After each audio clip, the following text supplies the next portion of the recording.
Le 19e congrès du Parti communiste chinois s'est ouvert mercredi 18 octobre à Pékin. Le président Xi Jinping est assuré d'être reconduit pour un second mandat. Avec nous pour en parler, Emmanuel Linco, vous êtes professeur des universités, spécialiste de l'histoire politique et culturelle de la Chine contemporaine. Vous enseignez à l'Institut catholique de Paris et vous êtes chercheur associé à l'IRIS où vous dirigez la revue Asia Focus. Bonjour Emmanuel Linco. Bonjour Isabelle. Alors la pensée de Xi Jinping a été inscrite dans la charte du Parti communiste.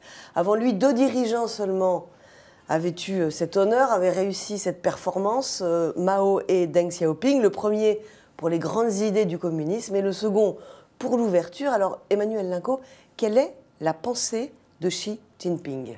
Xi Jinping, c'est l'anti-Gorbatchev, c'est-à-dire que c'est tout ce que la Chine ne doit pas être par rapport à l'ex-Union soviétique.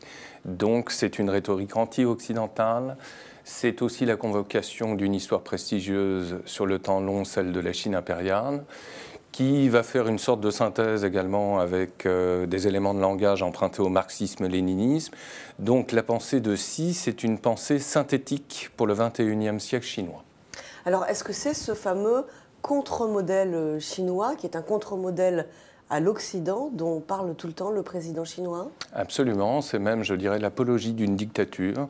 C'est-à-dire que c'est clairement la volonté d'assumer le fait que la Chine est une dictature et qu'en cela, elle a réussi justement ses réformes économiques. Et donc, c'est là aussi l'anti-modèle du FMI. Parce qu'on le sait bien, depuis la guerre froide, la plupart des idéologues américains, on pense à Fukuyama notamment. Qui avait annoncé la fin de l'histoire. Absolument, d'une manière très hegelienne, avait tendance à dire, le préalable nécessaire pour le développement économique pour une société donnée, c'est sa démocratisation. Or, la Chine démontre depuis maintenant près de 50 ans que l'inverse est possible. Et donc, on comprend aussi que la Chine de Xi Jinping, mais aussi celle de ses prédécesseurs, séduisent autant de potentats de par le monde.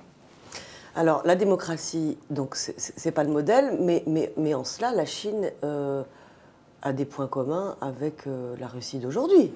Et d'antan, d'ailleurs. Absolument, mais en même temps, là aussi, l'histoire bégaye, elle ne se répète pas, selon la formule consacrée. Ça veut dire quoi? Ça veut dire que l'on a devant nous une forme de démocrature. On le sait bien, le néologisme est à la mode. Donc une dictature, effectivement, sans complexe, mais aussi des formes de démocratie dans la manifestation sur les réseaux sociaux de mécontentement autour de grandes questions liées à l'écologie, par exemple. Donc, on est dans une période manifestement nouvelle aussi, c'est-à-dire que ce n'est pas une redite non plus de la période maoïste stricto sensu, bien sûr que non. On n'est pas dans une configuration totalitaire, loin de là. On est dans une configuration néo-autoritaire, ce qui n'est pas tout à fait la même chose. Pour l'instant, en tout cas, puisque le pouvoir du président chinois est absolument considérable, qu'en fait-il? Est-ce qu'il l'utilise à réformer son pays? On a vu pour l'instant que toutes les réformes concernant la lutte anticorruption avaient surtout servi à dégager les adversaires et à lui tracer un boulevard au sein du Parti communiste. Que fait-il de ces réformes, le président chinois ? Eh bien, je crois qu'il veut passer aussi, pour avoir été déjà, on peut en parler pratiquement au futur antérieur même, l'homme de la transition.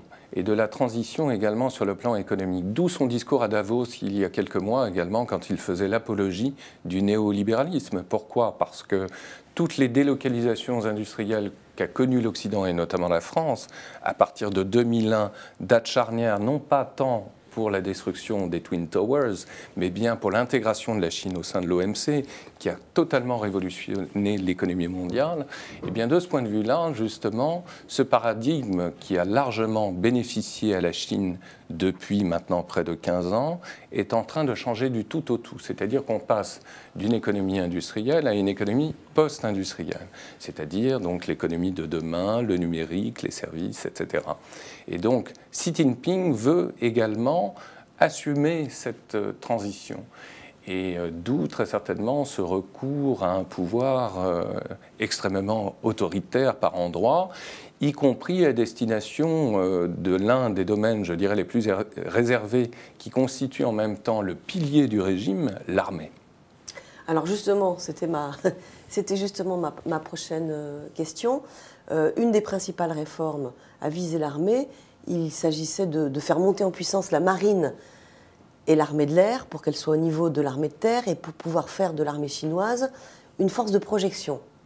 Est-ce que c'est ça la philosophie de la réforme de l'armée? C'est absolument cela. C'est aussi sur le temps long une façon de s'inscrire dans un mouvement initié par ses prédécesseurs là encore.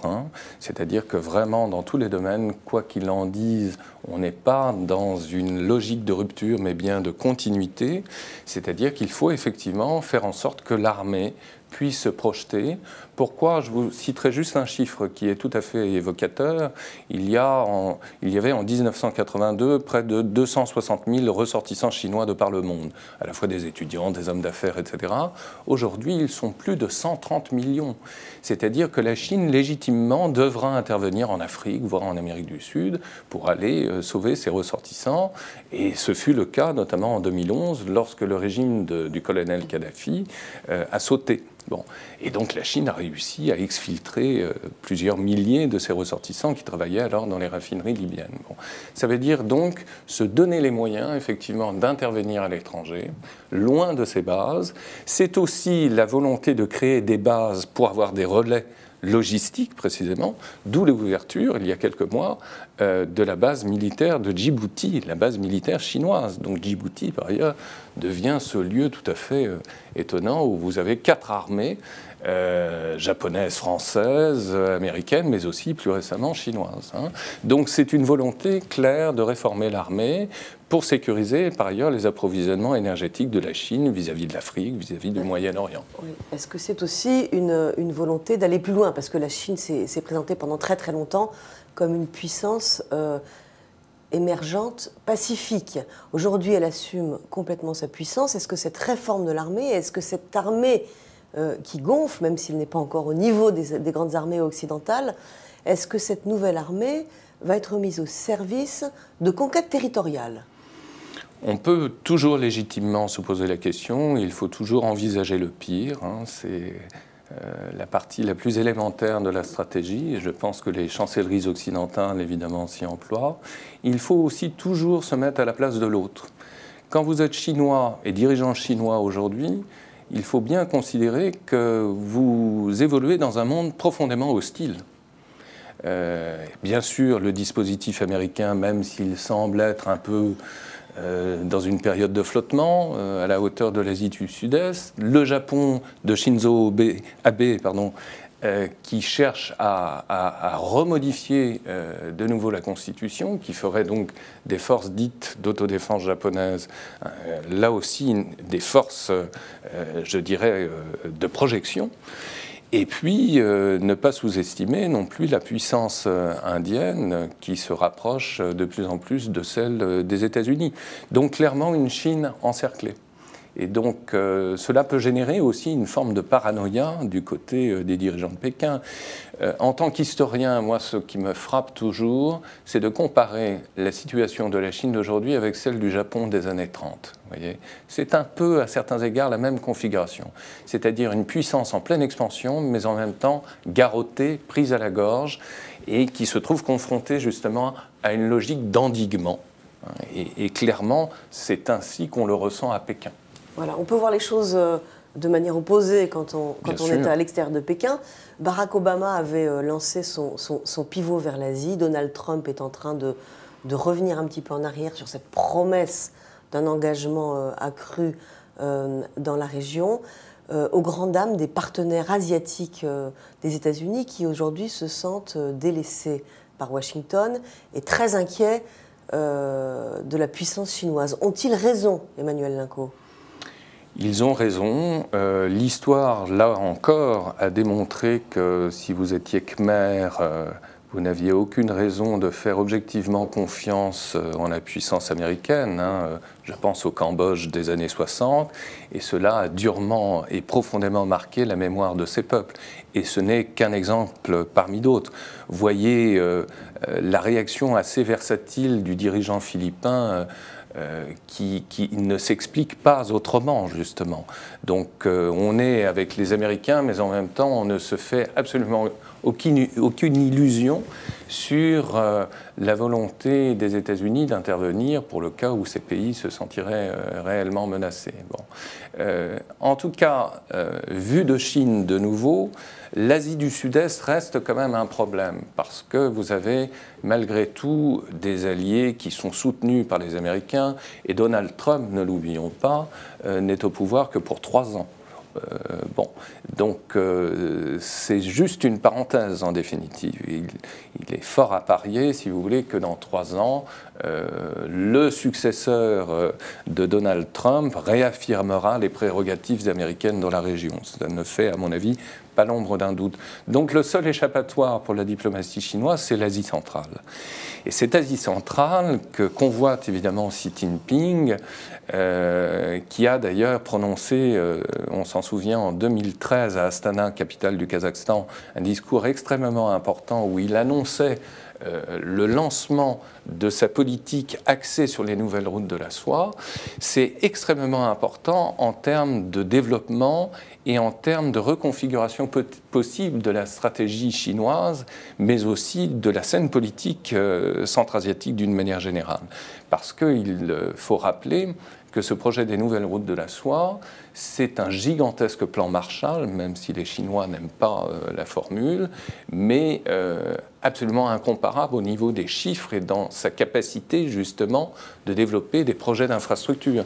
C'est plus de 1000 milliards de dollars d'investissement d'infrastructure.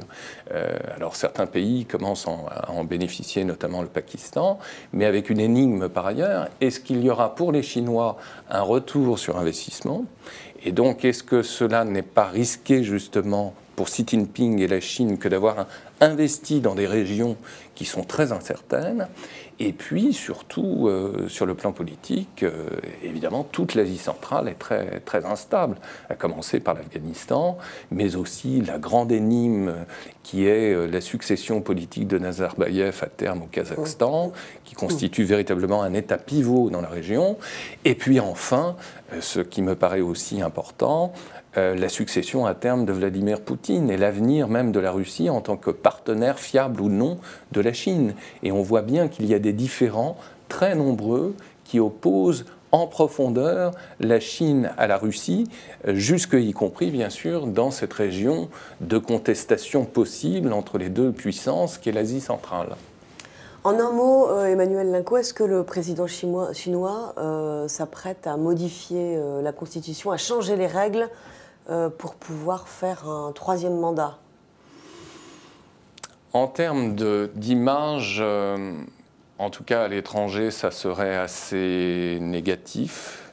Je crois que Xi Jinping, a priori, sera beaucoup plus intelligent au sens de Machiavel, c'est-à-dire un peu comme ce qu'ont fait les Russes, il nommera un homme lige.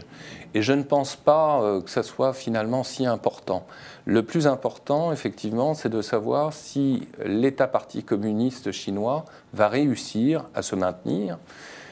Il semble être bien parti pour, et en tout cas à accompagner cette transition gigantesque qui est ce changement de paradigme économique, mais aussi le déploiement d'une puissance qui a toujours été tentée de se recroqueviller sur elle-même. Or là, je pense que l'on va, d'une manière quasi irréversible, franchir un seuil, c'est-à-dire un déploiement au niveau international de la Chine dans tous les domaines. Merci beaucoup Emmanuel Lincourt d'être venu nous voir ce matin au Talk Stratégique. Et moi, je vous retrouve dans 15 jours. Merci. Merci.